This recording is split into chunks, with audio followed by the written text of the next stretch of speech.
कहीं पर मारथ बचन सुदेश। गुरुदेव के चरणों में भरत का प्रणाम स्वीकार हो। प्रसन्न रहो, दीर्घायु भव, यशस्वी भव। बेटा भरत आओ। नृप तनु वेद विदित अभिनाभा। मैं देख रहा हूं तुम बहुत दुखी हो, और ऐसा कौन सा पुत्र होगा जिसके पिता स्वर्गवासी हो गए हों और पुत्र को दुख ना हो। स्वाभाविक है, प्रत्येक जीव को दुख होता है, लेकिन बेटा भरत तुम्हें तो साधु की उपाधि दी गई है। सबको कहें भरत सुठ साधु। तुम साधु की उपाधि से अलंकृत हो, ज्ञानवान हो। साधु जो होते हैं वो ज्ञानी होते हैं, और ज्ञानी पुरुष अगर कहीं किसी विपत्ति में धैर्य को खो दे तो ज्ञान कहाँ रहा। बेटा अब ये सत्य है कि तुम्हें दुख है, लेकिन तुम्हारे पिताजी जो थे वो सोचनीय नहीं थे। सोचनीय नहीं दशरथ राऊ। महाराज दशरथ सोच करने के योग्य नहीं थे। भवन 4 दस प्रकट प्रभाव, जिनका 14 भवनों में प्रभाव प्रकट है। भला ऐसे व्यक्तित्व का धनी, उसके लिए सोच करना ये अज्ञानता है। बेटा सोच नहीं करना चाहिए। अब सोचनीय कौन प्राणी होता है?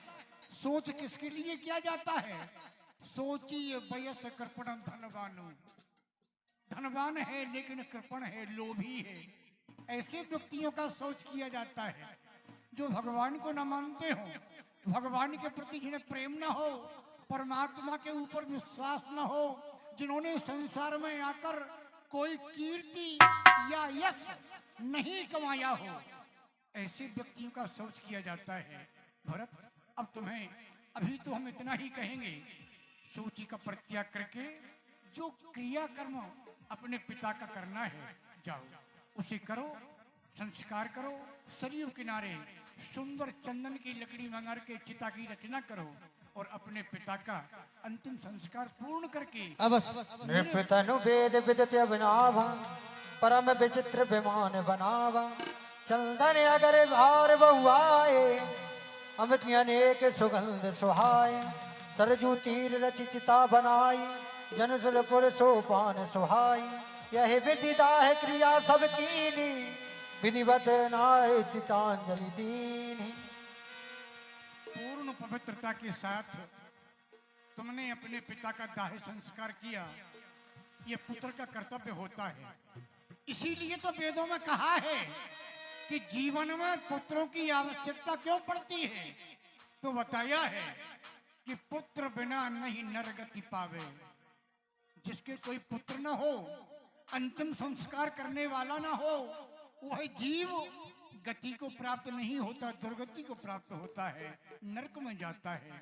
आज तुमने अपने पुत्र का कर्तव्य का निर्वाह किया, धन्य हो बेटा, प्रसन्न रहो। लेकिन अब तुम्हारे पिताजी की ये अंतिम इच्छा थी जो वो पूरी नहीं कर पाए। तुम्हारी मैया के द्वारा तुम्हें अयोध्या का राज्य मांगा गया है, और उनके द्वारा तुम्हारी माँ कैकेयी को यह वचन भी दे दिया गया था कि अवश्य दूत में पठवों प्राता, आए हैं बेग सुनत दो भ्राता, मैं भरत को राजा बना दूंगा। लेकिन वो नहीं कर पाए, ये संसार की बात है। और फिर ऐसा होता भी है, सुनो हो भरत भावी प्रबलो। ये भावी जो होती है बड़ी प्रबल होती है, ये किसी के टाले नहीं टलती। सुनो हो भरत भावी प्रबल, कहूं दुख तुहे लाल। हानि लाभ जीवन मरण, ये यश अपयश विधि हाथ। ये 6 चीजें परमात्मा ने अपने आप में रखी हैं, किसी को नहीं दी। मुनहि बंदी भरत है सिरनाई, चले सकल घर विदा कराई। इसलिए मैं चाहता हूँ तुम अयोध्या का राज करो। नहीं प्रभु, क्यों? ऐसा तो कदापि ये भरत नहीं करेगा। अरे जिस राज के खातिर हमारा घर शमशान के समान हो गया हो, अरे ऐसे राज को करूं क्या? राज भोगूं ऐसे राज का नहीं। मैं तो अपने भैया को मनाने के लिए अयोध्या का राज सिंहासन उनके बगैर सुना पड़ा है। मैं तो अपने भैया को लेने के लिए सौंपी नगर सुचि सेवक सादर सकल चलाई। वास्तव में भरत आज तुम्हारे द्वारा जब मैंने इन वाक्यों को सुना तो हृदय गदगद हो गया। राज नहीं गुरु दीजिए मुझको ये वरदान, अटल रहूं सद्धर्म पर हृदय रहे बलवान। मैं नहीं चाहता बड़ा बनूं, रहने दो छोटा ही मुझको। ये शासन का अनुशासन मत दो, करने दो सेवा ही मुझको। अरे हम तो सेवा के लिए इस संसार में आए हैं, अपने भैया की सेवा करेंगे। उन्हें लेने के लिए हम ब्रह्म प्रखंड की ओर जाएंगे। सुमिर राम सिय चरण तब चले भरत दो भाई। मैं चाहता हूं कि आप भी हमारे साथ चलें। तब तो फिर एक बात है, अगर तुम्हारा ऐसा विचार है, हम तुम्हारे विचारों से सहमत हैं। अगर हम सभी अयोध्या वासियों को लेकर के और अगर चित्रकूट में उन्हें मनाने के लिए जाएंगे तो अयोध्या का यहाँ पर रहना किसी कुशल सेवक का भी तो आवश्यक है। अब बस यही हम चाहते हैं। हे अयोध्या वासियों, माताओं बहनों भाई बंधु और मेरे प्यारे प्यारे सखा, जो भी हमारे साथ भैया श्री राम को लेने के लिए वन प्रखंड में चलना चाहते हैं तो उन्हें हमारे साथ चलना चाहिए। आ जाओ हमारे साथ, भैया को लेने के लिए हम वन की ओर जा रहे हैं। जय हो। सेवक, कोई समाचार? ये कोलाहल कैसा हो रहा है? ये हाथियों के और घोड़ों की टापें कैसी सुनाई दे रही है? ये धूल कैसी उड़ रही है? क्या कोई सेना हमारे तरफ आ रही है जो हमारे राज्य पर आक्रमण कर रही हो? नहीं महाराज, परम आदरणीय मेरे निखात महाराज, ऐसा नहीं है। ऐसे लगता है जैसे भरत और भैया शत्रुघ्न और समस्त माताएं दिख रही हैं, ऐसे प्रतीत होता है। क्या कह रहे हो भरत? हाँ, शायद क्या उसको इतना कहत छीक भई बाएं, कहूँ रसगुल खींच सुहाए। क्या उसको अभी चैन नहीं मिला? अभी तो अयोध्या का राज उसे मिल गया है, किंतु क्या राम को मारने के लिए भरत आ रहे हैं? ये क्या?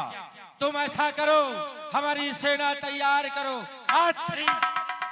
नहीं महाराज, छींक सन्मुख हुई है, विचार किया जाए। यदि छींक सन्मुख होती है, यदि आप ज्यादा शीघ्रता करेंगे, हो सकता है आपके द्वारा कोई उत्पात खड़ा हो जाए। इसलिए मेरा कहना मानो, पहले इंतजार करो। और अस कहीं भेंट संजोबन लागे, कंद मूल फल खग मृग मागे। मीन पीठ पाठी पुराने, भरी भरी भार कहार आगे। मिलन साज सज मिलन सिधाए, मंगल मूल सगुन शुभ पाए। सुगनिया क्या कर? देख दूर ते कहि निज नाम, कीन मुनीस दंड प्रणाम। करत दंडवत देख तहि भरत लीन उर लाय। मनहु लखन सन भेंट भई, प्रेम न हृदय समाय।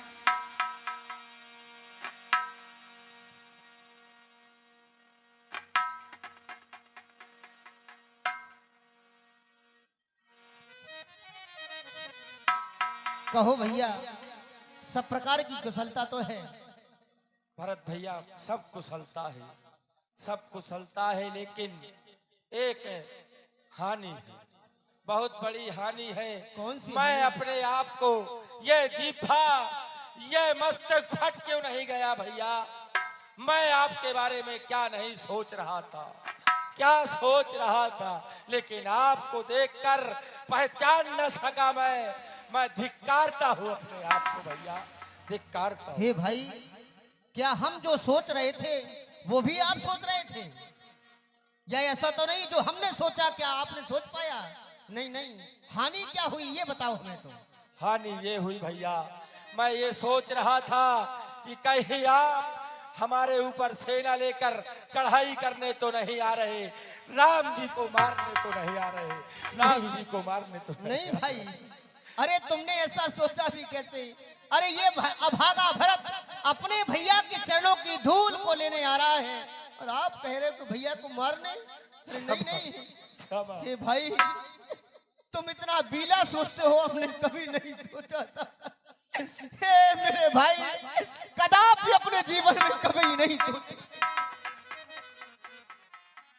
तुमने यदि हमारे भाई को देखा हो तो हमें वो स्थान और हमारे भैया कहाँ पर हैं इतना बताओ। तुम्हारी बड़ी मेहरबानी होगी। मैंने देखा है।